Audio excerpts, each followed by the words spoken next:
வித்தியாசமாக இருக்கும். சரிங்களா? இதுதான் அடிமுந்தி. அப்புறம் அதில் நல்ல பக்கம் கெட்ட பக்கம் பார்த்து நம்ம எடுத்துக்கணும். நல்ல பக்கம் இப்போ இந்த மாதிரி இருக்குது, ரொம்ப வித்தியாசம் தெரியாது. அப்படி தெரியாதுன்னா என்ன செய்யணும்னா இந்த மாதிரி கரப்பாகம் சொல்லுவாங்க இதை. அப்போ எந்த இடத்துல வந்து இப்படி குத்தி மிஷின் வச்சு குத்தி தான் இது எடுப்பாங்க. அப்போ இங்கே பார்த்தீங்கன்னா பிளெயினாக இருக்குன்னா இது வந்து கரெக்டான பகுதி. சரிங்களா? கொஞ்சம் குத்தி குத்தி இருக்கிறது வந்து பேக் சைடு. இது வந்து மிஷினுக்கு தையல் போடுவாங்க. இப்படி தையல் போடும்போது அடிப்பாகம் மட்டும் எப்பயுமே இப்படி ஒரு மாதிரி குத்தி குத்தி தெரியும். இங்கிட்டு பார்த்தீங்கன்னா பிளெயினாக சாஃப்டாக இருக்கும். இப்படி இருந்துச்சுன்னா அதுதான் வந்து சாஃப்டாக உள்ளது வந்து கரெக்டான பகுதியாக வந்துடும். இந்த மாதிரி உள்ளதெல்லாம் கண்டுபிடிக்க முடியாது. அதனால தான் நான் இந்த சாரி கொண்டு வந்தேன். முந்தி வந்து எல்லாருமே இந்த மாதிரி கொடுப்பாங்கன்னு சொன்னால் ஒரு சில சேமாக இருக்கலாம். அப்படியெல்லாம் நம்ம இந்த மாதிரி கண்டுபிடிச்சிக்கலாம். இந்த மாதிரி உள்ளதை வச்சு இப்படி நேராக இப்படி ஸ்டார்ட் பண்ணிங்கன்னா வந்துடும். அந்த இடத்துல இருந்து இப்படி நேராக கொண்டு போகணும் கடைசி வரைக்கும். அப்படி கொண்டு போகிறதோட இந்த எஜ்ஜு வந்து என்னதுன்னா அடிமுந்தி. சரிங்களா? இப்போ நான் என்ன பண்ணுவேன்னா எப்பயுமே அடிமுந்திரி எங்களுக்குள்ள ஒரு குட்டி முடிச்சு போட்டுக்கிடுவேன். எதுக்காண்டி அப்படின்னா இது வந்து 2 பெனிஃபிட் இருக்குது. ஒன்று வந்து என்னென்னா ஃபஸ்ட்டு இந்த கால் வந்து தடுக்காமல் இருக்கும். இந்த இடத்துல இந்த இடம் வந்து நம்மளோட இடுப்புல இருந்து இறங்காமல் இருக்கிறது. இங்கே ட்ரிப்பாக முடிச்சு போட்டுருக்கும்போது சொருவோம் இல்லையா?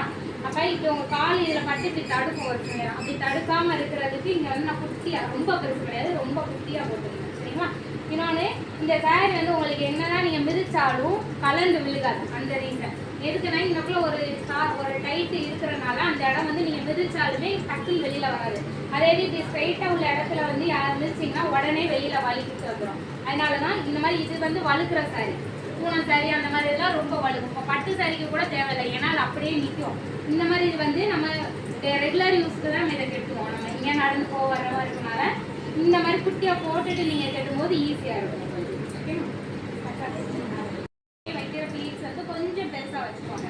உள்ள கொள்ளது அதோட எப்பயுமே குட்டியாக இருக்கும். உங்களுக்கு எந்த அகலம் வேணுமோ அந்த அகலம் வந்து நீங்கள் கையை அப்படி வச்சுக்கணும். ஓகேவா? கையை வச்சுட்டு அடுத்த ப்ளீட்ஸ் வந்து அதுக்கு உள்ளக்கே தான் இருக்கும். ஆனால் சேம் அளவாக இருக்குன்றது அவசியம் கிடையாது. இப்படி அடுத்தடுத்து வைக்கோங்களே அந்த ப்ளீட்ஸ் சேமாக இருக்குன்றது அவசியம் கிடையாது. ஆனால் ஃபஸ்ட்டு உள்ள ப்ளீட்ஸை விட மற்றது எல்லாம் வந்து உள்ளக்க இருக்கும். ரஃபாக வச்சது எப்பயுமே இங்கே டேபிளில் இந்த மாதிரி கிளிப். இப்போ நானே கட்டுறதுனால இப்படி தான் டேபிளில் மாட்டி கொஞ்சம் மடிச்சுட்டு தான் இந்த கிளிப்பை மாட்டோம். இல்லாட்டி இப்போ நம்மளுக்கு எந்த ஹைட் வேணுமோ அந்த இடத்துல தான் நான் வந்து என்ன மாதிரி இந்த சைடு வச்சு சீசர் மாதிரி நம்ம இப்படி கட் பண்ணி வரோம், மடிச்சு விடுவோம். சரிங்களா? அதுதான் இந்த இது வரும். இதை கொஞ்சம் பட்டை எடுத்துக்கிறேன். ஃபஸ்ட் இங்கே எடுக்கிறோம், இந்த இதுலேருந்து இப்படி கொடுத்து விடுறோம். இந்த கிளாத்தை இங்கிட்டு இருந்து அதை கட் பண்ணி விடுறோம். உங்களுக்கு எவ்வளோ குட்டியாக வேணுமோ பெருசாக வேணுமோன்னு. ஆனால் என்னென்னா இதை தாண்டி வெளியில் வந்துடக்கூடாது, எல்லாமே உள்ள கருவணும்.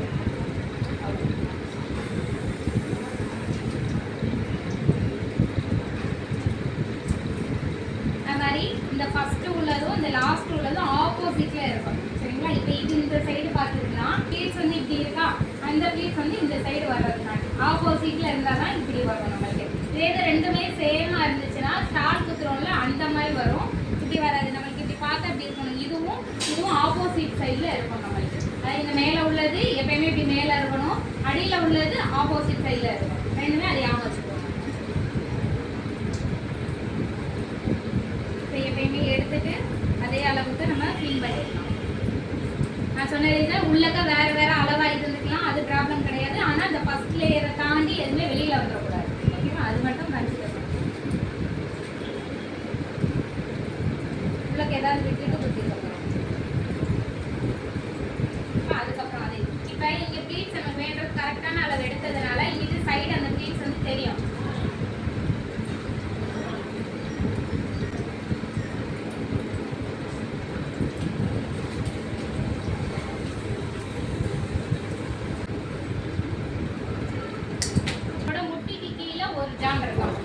சரிங்களா? அப்படியே வச்சுக்கோங்க. இது நான் எக்ஸ்ட்ரா தான் எடுக்கிறேன். நம்ம ஷோல்டர் பக்கத்தில் வச்சுட்டு நம்ம க்ளீன் பண்ணிடுவோம். இது வந்து நம்ம ரஃபாக தான் பண்ண போகிறோம்.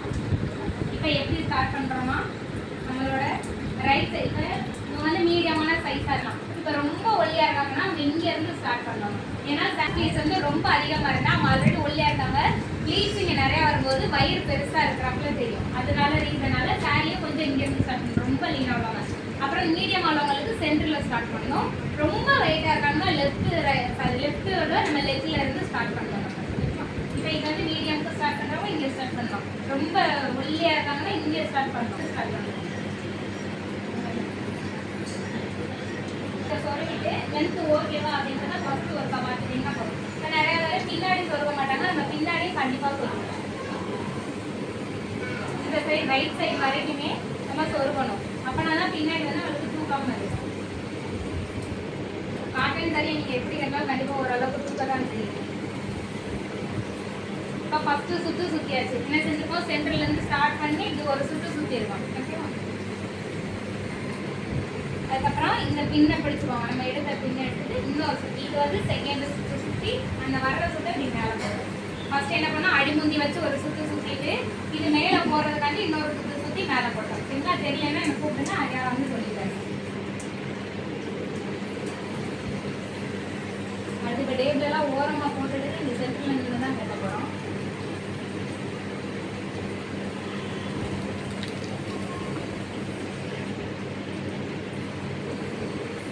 நான் வந்து இந்த பின்னாடி தான் கொடுத்துருக்கேன். இந்த ப்ளவுஸ் சைடில் இந்த சென்டரில் இன்னொரு சென்டர்லையோ நான் கொடுத்தமே இல்லை, கொஞ்சம் பின்னாடி தான் கொடுத்துருக்கேன்.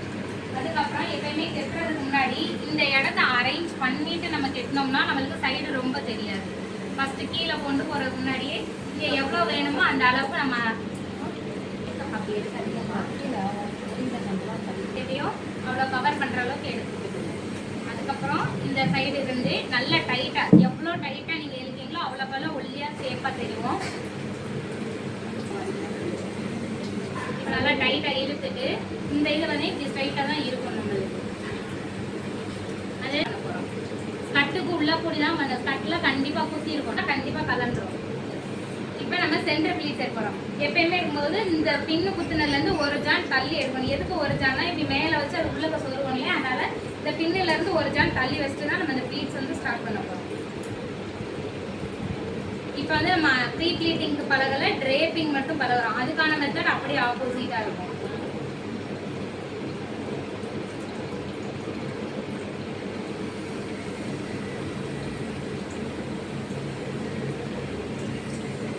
அது மாதிரி இந்த லாஸ்ட் இது இருக்குல்ல, எப்பயுமே கொஞ்சம் பெருசாக வச்சுக்கோங்க. மற்ற எல்லா ப்ளீட்ஸை விட கொஞ்சம் பெருசாக வச்சுக்கிட்டிங்கன்னா நம்மளுக்கு சைடு இப்படி தள்ளி வராது. நம்மளுக்கு இப்போ நம்ம ப்ரீ ப்ளீட்டிங்லாம் ரொம்ப இங்கே தள்ளி தள்ளி வைப்போம். இது நம்ம நார்மல் ட்ரேப்பிங்க்கு ரொம்பலாம் தள்ளி வைக்கக்கூடாது. லைட்டாக சின்ன டிஃப்ரென்ஸ் இருந்தால் போதும். இந்த இடத்துல இந்த ப்ளீட்ஸ் இருக்கியா, இதெல்லாம் ரொம்ப தள்ளி தள்ளி வைக்கணும்ல. இந்த ப்ளோண்டி லைட்டாக வெளியில் தெரியிறாப்பில் இருந்தால் மட்டும் போதும்.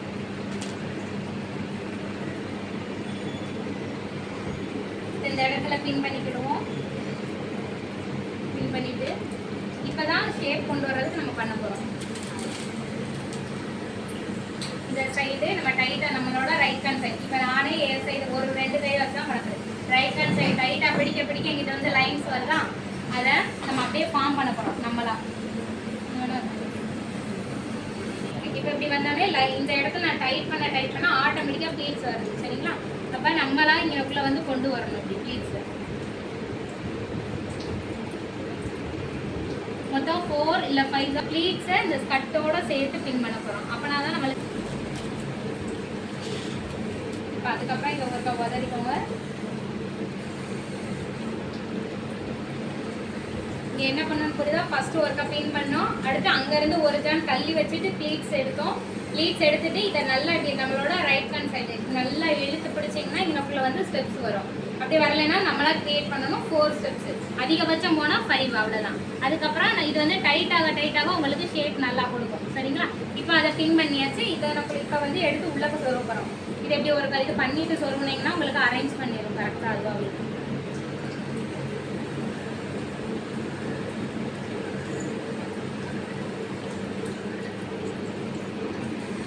நம்ம சொருகணும். ஏன் அப்படின்னா இல்லாட்டி நம்ம இப்படி ஓங்கி இழுத்தோடனே எல்லாமே ப்ளீட்ஸ் இப்படி வந்துடும். அதனால இந்த சென்டர் ப்ளீட்ஸை எவ்வளோ சொருகணும்.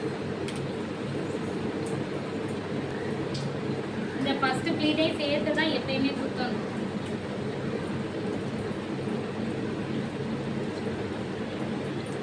குத்தியாச்சு. இப்போ எக்ஸஸ் உள்ளதை நம்ம பின்னாடி சொருகணும்.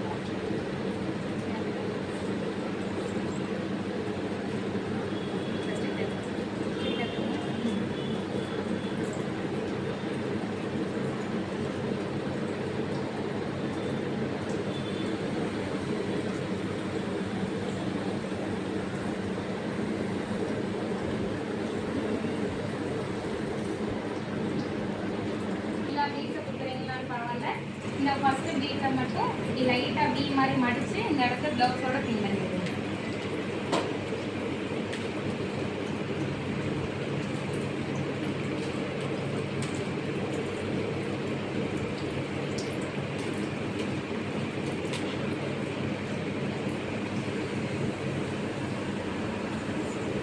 இந்த ப்ளவுஸ் பக்கத்தில் இங்கனக்குள்ள குட்டியாக வீ மாதிரி மடித்து அங்கனக்குள்ள ஒரு பின் பண்ணியாச்சு.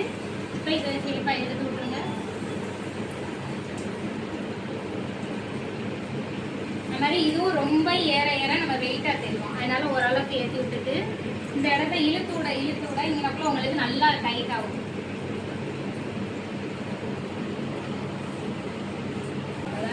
நம்மளுக்கு வந்து இங்கனக்குள்ள இழுத்து இங்கனக்குள்ள டைட் ஆகும். சரி, இப்போ இங்கனக்குள்ளே நல்லா டைட் ஆகும். நம்ம சாரிக்கு நார்மல்